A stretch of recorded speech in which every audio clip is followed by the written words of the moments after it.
Hello everyone and welcome back to the channel. In today's video, we are going to be taking a look at the powerful let function in Microsoft Excel and how it helps you simplify your complex formulas. We'll also be taking a look at a complete end-to-end example for one of the use cases of the let function, so do stay tuned till the end of this video. But before we dive right into it, do not forget to subscribe to my channel for the latest of data and analytics across different technologies. So what is the let function? Basically, the let function helps you assign names to different calculations in Excel. Think of it something like analogous to a variable in a programming language, where you can assign a variable name to an expression. So a let function is similar to that. So the let function also helps promote reusability. So for example, once an expression is written and assigned to a specific name within the let function, you can refer to that name anywhere within the scope of the let function, and you need not write the expression again. By doing this, it also helps you reduce redundancy in your formulas and make your formulas more readable. And the most important aspect is the let function helps you improve performance. For large complex data sets where you write complex formulas, the performance can be drastically impacted because the expressions are evaluated every time. So if you have redundant code, then your calculations will be extremely slow. But the let function helps you write the expressions only once, assign them names, and reuse them as code blocks within your let function, within the scope of the let function. We'll see this with an example and it will be even more clearer.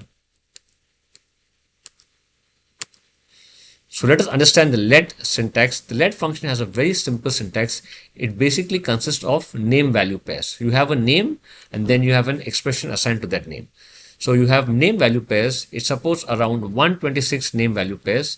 And at the end of the name value pair, you will have the final calculation expression. So that is the simple explanation of the let function syntax. And it helps you improve the clarity in your formulas because it helps you break down your complex expressions and complex formulas into name value pairs and do the final calculation in the end, which is the last argument of the let function. So some key considerations are you have to have proper names. You cannot have the variable names such as a cell reference like A1 or A2 or B12. It has to be a proper variable name. Let function is supported in Excel 365 and Excel 2021, but not in the earlier versions. And the let function supports 126 name value pairs and also works with dynamic arrays.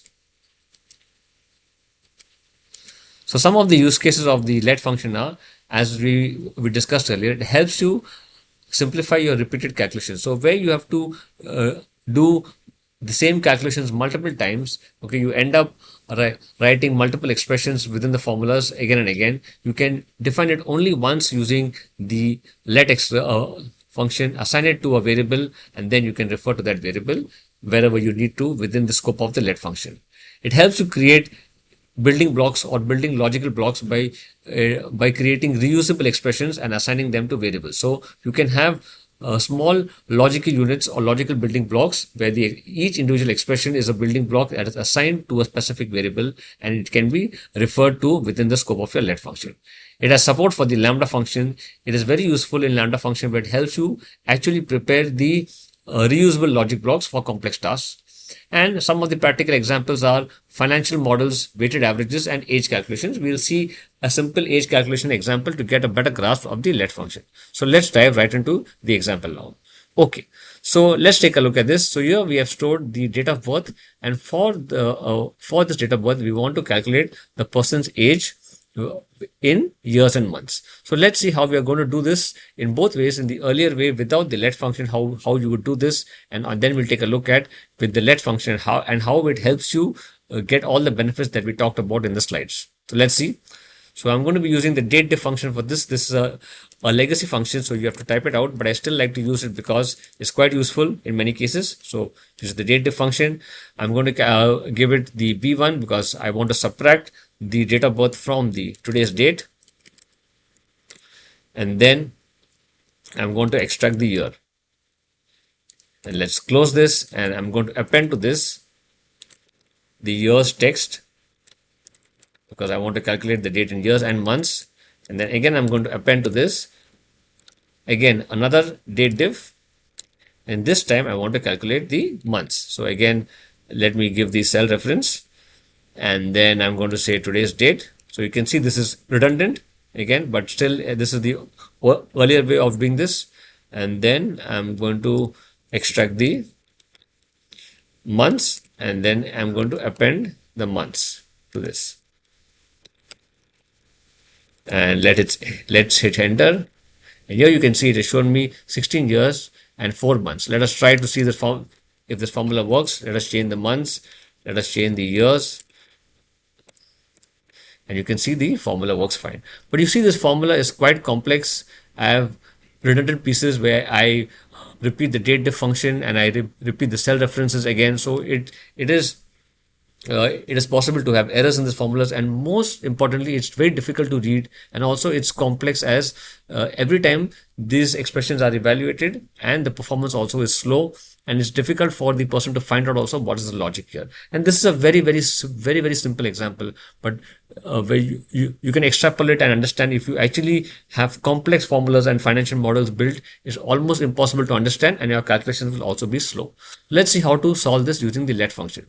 So for the same age, I'm going to calculate using the let function. So let me write let. Let's expand this and let's see how you write the let function with the proper structure. So the best practice is you hit the curly braces. I mean, you hit the brackets, and let's do alt enter and go to the next line. Okay. Now, as we discussed, the let function consists of name value pairs. So let's define all the name value pairs, and finally we'll use the calculation expression. So the first name value pair is the age. There is the date of birth, and I'm going to click on this. It got stored in the B1. Now let's define the next name value pair, that is the as of date, as of which date we want to calculate the person's age, that is today. And you can see now, since this is defined as a variable, I can change this today to any other specific date. Say if I want to calculate the person's age of a specific day and not the today's date, and I can define it here. If I had to do it in the earlier function, I would have to manually replace it everywhere. Okay, so is there any other name value pair? So yes, I can calculate years, and I'm going to calculate the years using the date diff function again here, and I'm going to pass. Now the magic is I'm going to refer to the variables here and not the cell references. So the variable date of birth as of, and I'm going to extract the year. Okay, is there any other name value pair? Yes, I want to. Let's close. Okay, is there any other name value pair? I want to calculate the months. So date diff, and let us pass the date of birth again as of. Again, I'm using the variables here and extract the months. Okay, and now let us write the final expression, and that is I want to return the years variable. To that I want to append the years text, because I want the age again in years and in months. And let's append the months variable, and let's append the months text. And now let us close this. I hit enter.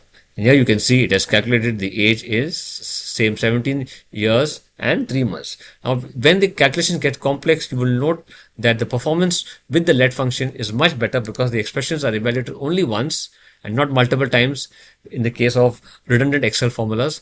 So it's evaluated only once, for example, year once and again year once, and it is reused in the different parts of the code within the scope of the let in a function. So you can see here I have 4 name value pairs, date of birth, as of, years and months, and then I'm reusing that to give the final expression. So, and this code is so easily readable, and if you have more complex formulas, you can easily implement this as a readable code as people can understand, and it will also give you a better performance. Let me know if you like this video, and in the comments do leave comments of any other use cases where you have used let function, or any places where you feel let function is useful. I would be curious to know where you have used it in your projects or in your work. Do let me know, and leave a like on this video if you enjoyed this content, and let me know any other content you want me to make in Excel or in data analysis. Thank you.